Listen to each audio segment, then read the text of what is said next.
Hari ini kita akan mendengarkan firman Tuhan, saudara, yang pasti akan memberkati kita, membuat kita semakin hari semakin luar biasa. Sebelum kita mendengarkan firman Tuhan, kita akan berdoa. Terima kasih Tuhan untuk hari yang indah, untuk saat yang indah. Hari ini kami akan mendengarkan firman Tuhan, karena firman Tuhan adalah pelita bagi kaki kami dan terang bagi jalan kami, yang membuat kami bersukacita, membuat kami mendapatkan kekuatan yang baru, membuat kami penuh dengan damai sejahtera. Hari ini kami mau mendengarkan firman-Mu, kami mau mengikuti semua perintah-Mu, dan kami akan melihat kemenangan Tuhan terjadi. Haleluya. Amin. Hari ini kita akan mendengarkan firman Tuhan, saudara. Saya tergerak membaca ayat ini dari Hakim-Hakim pasal yang ke-6, ayat yang pertama. Di sini dikatakan dengan judul Gideon diangkat menjadi hakim. Tetapi orang Israel melakukan apa yang jahat di mata Tuhan. Sebab itu Tuhan menyerahkan mereka ke dalam tangan orang Midian 7 tahun lamanya. Saudaraku, di sini dikatakan bahwa orang Israel mengalami penderitaan, mengalami semua yang pahit dalam kehidupan mereka selama 7 tahun. 7 tahun bukan masa yang sebentar, saudara. Itu bukan 1 hari, 2 hari, 1 bulan, 3 bulan, 1 tahun, tapi 7 tahun. Mengapa mereka mendapatkan penderitaan yang begitu besar? Mengapa mereka mendapatkan semua yang pahit dalam kehidupan mereka, padahal mereka umat pilihan Tuhan? Saudaraku yang kekasih, setelah saya membaca ayat ini, saya baru mengerti bahwa mereka melakukan hal yang menyakiti hati Tuhan, jahat di mata Tuhan, yaitu mereka menyembah dewa-dewa orang Amori. Dan itu menyakiti hati Tuhan, karena mereka berpaling dari Tuhan, mereka tidak mengandalkan Tuhan, mereka tidak bertanya kepada Tuhan lagi, tetapi mereka bertanya kepada dewa-dewa. Dan itu menyakiti hati Tuhan, kejahatan di hadapan Tuhan, di mata Tuhan mereka melakukan kejahatan. Saudaraku, ketika seorang berpaling dari Tuhan, meninggalkan Tuhan hanya karena harta, tahta, wanita, dan semua kemegahan dunia ini, itu artinya dia melakukan hal yang jahat di mata Tuhan. Tuhan tidak inginkan anak-anaknya pergi, Tuhan tidak inginkan anak-anaknya meninggalkannya. Tuhan ingin anak-anaknya selalu ada di dekatnya, hidup di dalam hadiratnya. Saudaraku, orang Israel mengalami sebuah kenyataan yang pahit dalam kehidupan mereka. Tuhan meninggalkan mereka. Penyertaan Tuhan atas mereka sudah tidak ada. Mereka diserahkan kepada bangsa Midian yang sepertinya bisa mereka kalahkan. Tetapi karena mereka tidak punya pengharapan, tidak punya penyertaan Tuhan, mereka gampang sekali dikalahkan. Ternyata orang Israel bisa kalah hanya karena mereka tidak percaya kepada Tuhan. Kekuatan mereka hilang, kemampuan mereka hilang, bahkan kehebatan mereka hilang, saudara. Selama 7 tahun dijajah oleh orang Midian. Di sini dikatakan juga oleh orang Amori dan oleh orang-orang dari bangsa timur. Mereka merebut tanah orang Israel. Mereka mengambil hasil bumi. Mereka mengambil kekayaan mereka, harta benda mereka, bahkan rumah mereka juga diambil, saudara. Di sini dikatakan, dan selama itu orang Midian berkuasa atas orang Israel.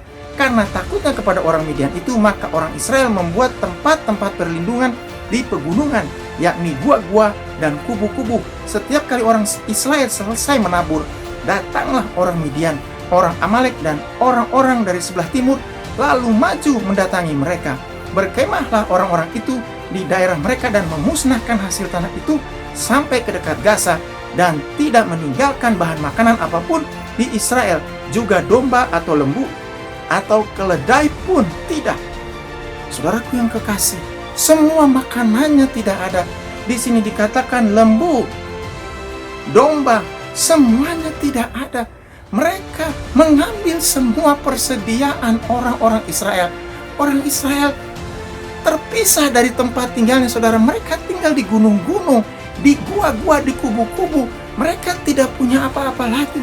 Saudaraku yang kekasih, begitu menderita, begitu tekanan yang berat itu membuat orang-orang Israel tidak mampu, bahkan tidak bisa melakukan apa-apa, saudara.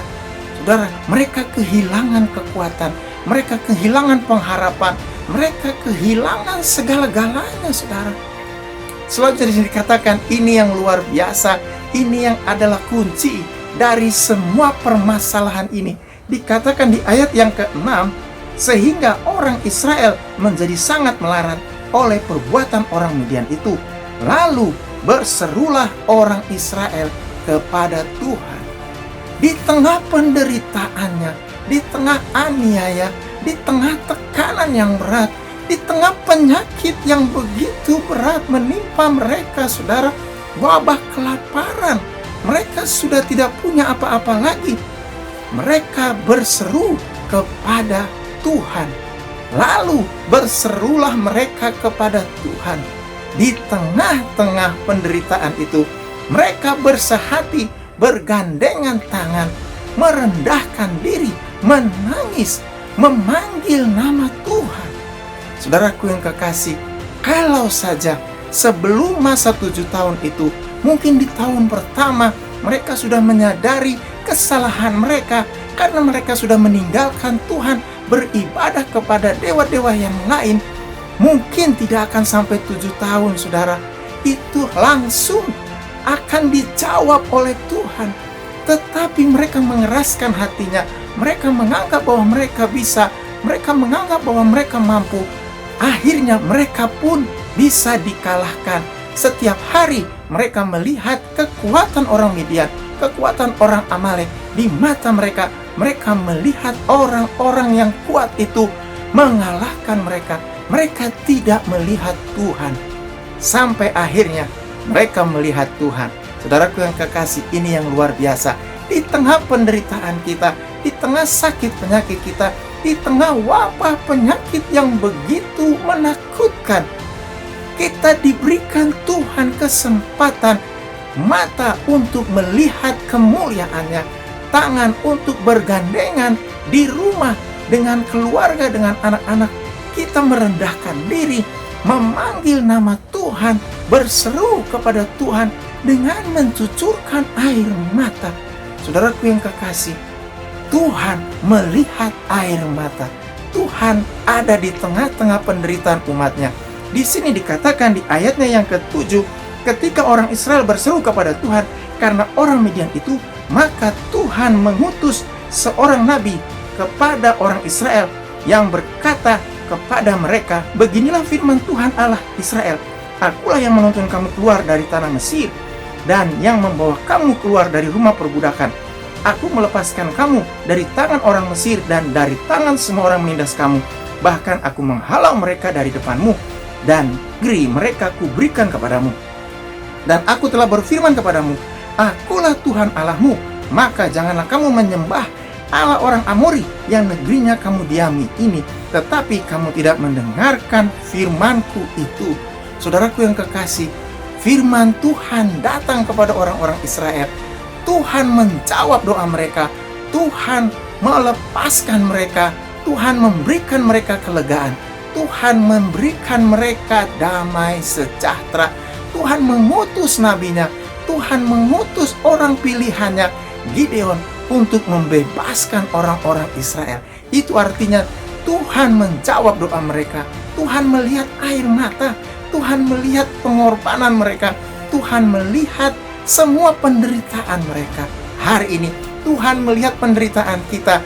Tuhan tahu dan Tuhan melihatnya. Tuhan ingin kita ada bersama-sama dengan Dia, merendahkan diri, percaya dan mengandalkannya. Tuhan akan menjawab doa kita. Kita berdoa. Tuhan, terima kasih untuk firman-Mu yang luar biasa. Hari ini hari kelepasan, hari ini hari jawaban doa, hari ini hari kuasa Tuhan dinyatakan.